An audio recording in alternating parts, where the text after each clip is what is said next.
passe à la correction du TP23 à l'activité 3 où on va calculer l'énergie nécessaire pour faire fondre 1 g de glace. Alors normalement, si vous avez regardé la vidéo de l'expérience, vous avez dû noter les différentes masses et les différentes températures.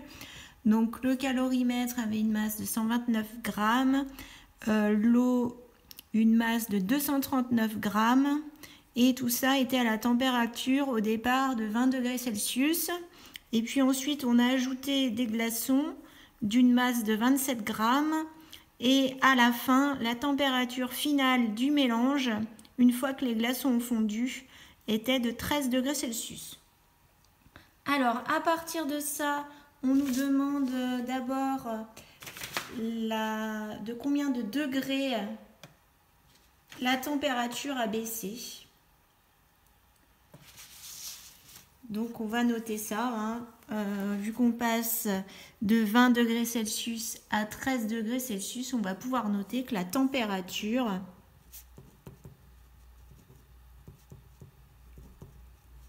diminue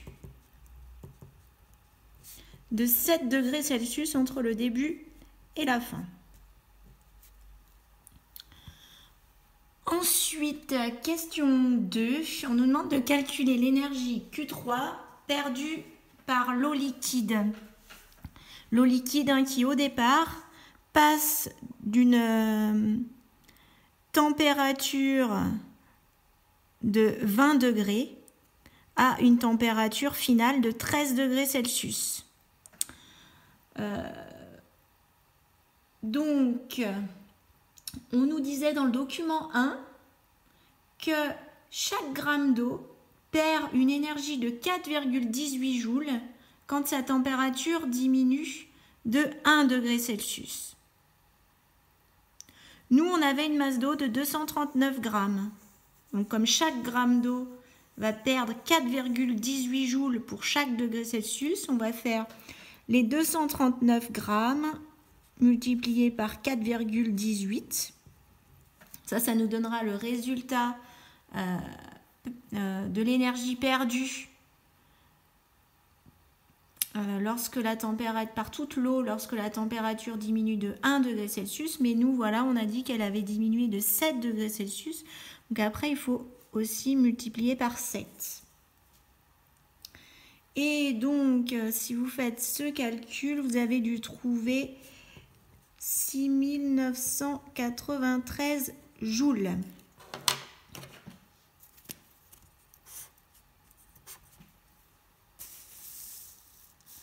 Ensuite, question 3, on nous demande de calculer l'énergie perdue par le calorimètre, sachant que le calorimètre, lui aussi, comme l'eau au départ, il était à 20 degrés Celsius et qu'à la fin, sa température est de 13 degrés Celsius. Alors dans le document 1 toujours, on nous disait que le calorimètre perd une énergie de 200 joules quand sa température diminue de 1 degré Celsius.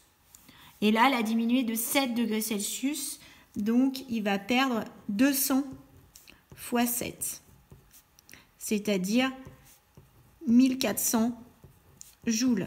Attention, n'oubliez pas l'unité, les énergies sont en joules.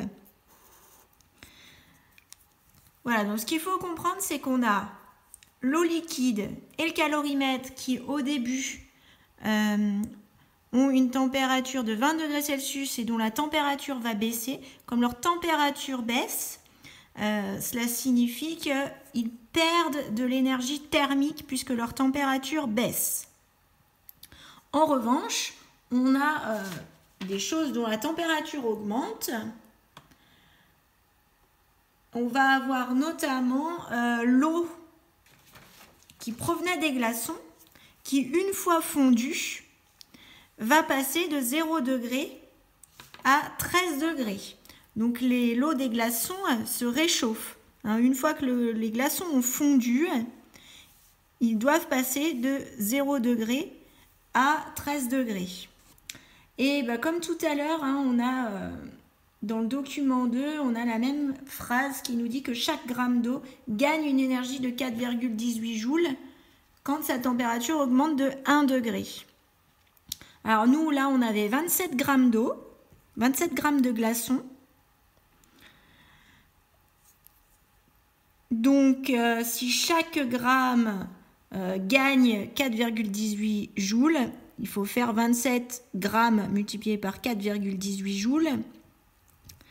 Et puis, ça c'est pour 1 degré Celsius, mais nous, ça a augmenté de 13 degrés Celsius. Donc, on va multiplier par 13. Et on trouve donc environ 1467 joules.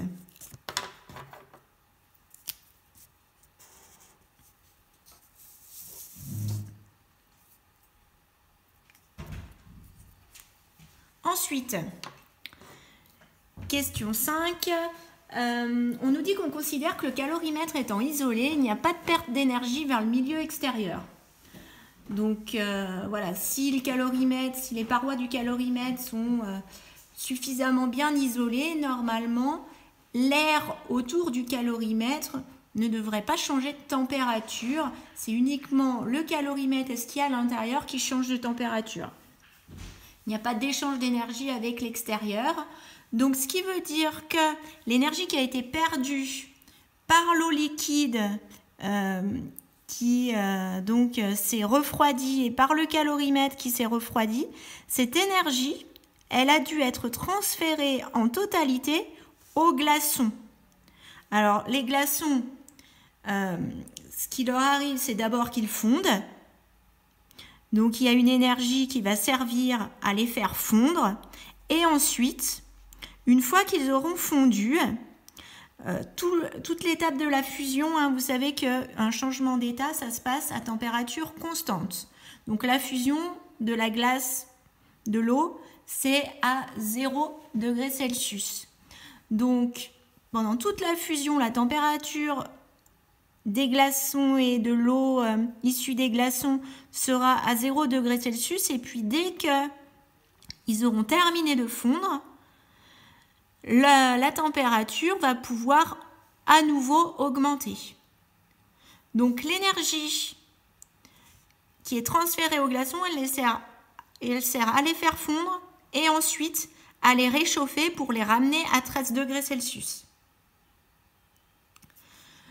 Donc, on peut écrire que l'énergie de la fonte des glaçons, Q1, plus l'énergie Q2 pour réélever la température, réchauffer l'eau des glaçons et qu'elle passe à 13 degrés, est égale à l'énergie qui a été perdue par l'eau liquide et perdue par le calorimètre.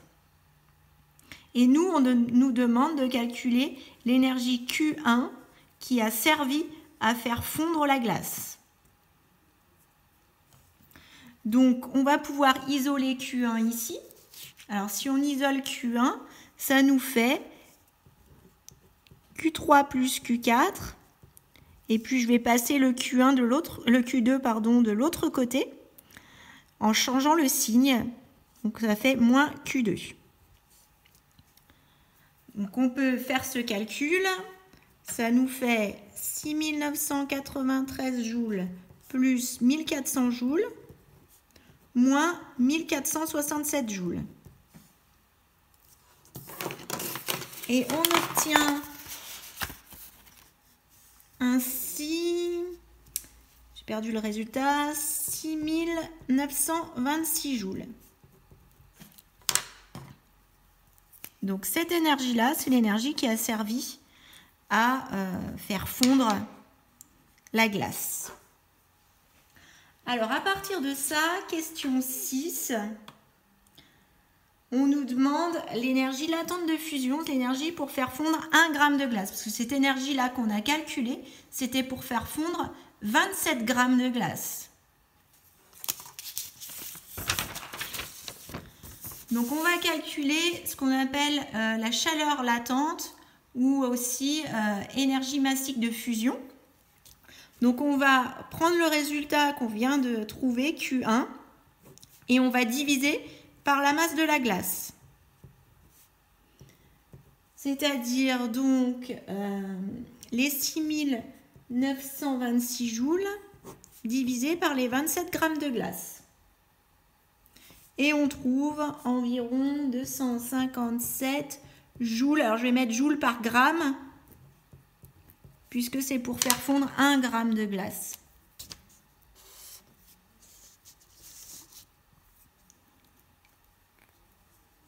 Voilà, et on nous dit en question 7 qu'en théorie, on aurait dû trouver 330 joules par gramme, alors que nous, on a trouvé expérimentalement 257 joules par gramme.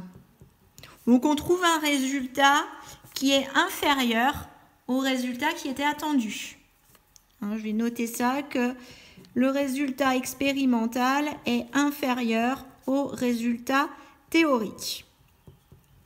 Et on nous demande d'essayer d'expliquer pourquoi, comment se fait-il qu'on a un écart entre notre expérience et ce qu'on aurait dû trouver en théorie. Alors, quelles sont les sources d'erreur dans l'expérience qui peuvent expliquer cet écart? Alors d'abord, vous avez vu que cette expérience a été réalisée avec du matériel un petit peu de fortune. À la place de prendre un calorimètre, on a pris un simple thermos, ce qui est sans doute moins efficace. Donc, source d'erreur.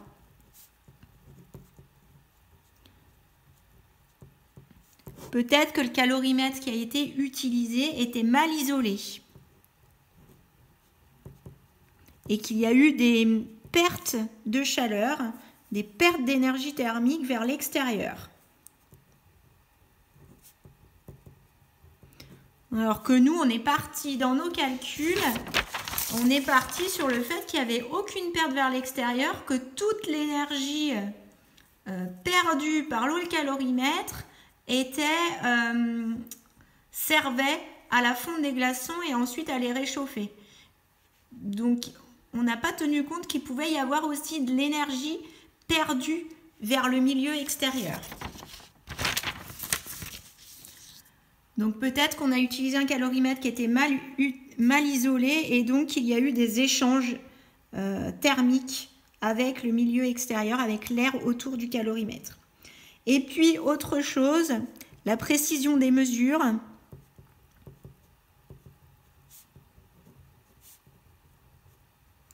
On a utilisé ici du matériel peu précis.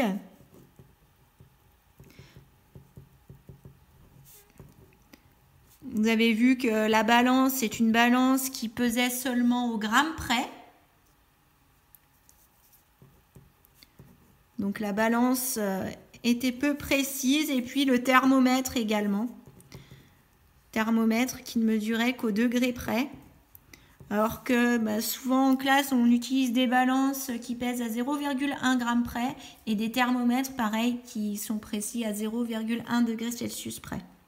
On aurait eu un meilleur résultat en classe. Mais je pense que le principal écart, c'est dû au calorimètre qui est mal isolé. Voilà pour cette correction. Ah oui, je voulais rajouter quelque chose. Pourquoi on a l'eau et le calorimètre qui perdent de l'énergie thermique et qui transfèrent cette énergie thermique aux glaçons pour les faire fondre et pour les réchauffer? Alors, ce qu'il faut savoir, c'est que quand vous avez l'eau au départ et le calorimètre qui sont à 20 degrés Celsius, les molécules de l'eau et puis les atomes, le calorimètre, on va supposer qu'il était en aluminium, les atomes d'aluminium du calorimètre et donc les molécules d'eau avaient une certaine agitation, étaient relativement agités à 20 degrés Celsius. En fait, plus la température est haute, plus les entités chimiques sont agitées. Donc, ils étaient assez agités. Alors que la glace, les molécules d'eau de la glace étaient très peu agitées, pratiquement immobiles. Et donc, les molécules d'eau à l'intérieur du calorimètre étant agitées, elles ont transmis leur mouvement aux molécules d'eau qu'il y avait dans le glaçon. Donc, petit à petit, le fait que les molécules d'eau du glaçon soient de plus en plus agitées, c'est ça qui a permis de transformer la glace solide en eau liquide.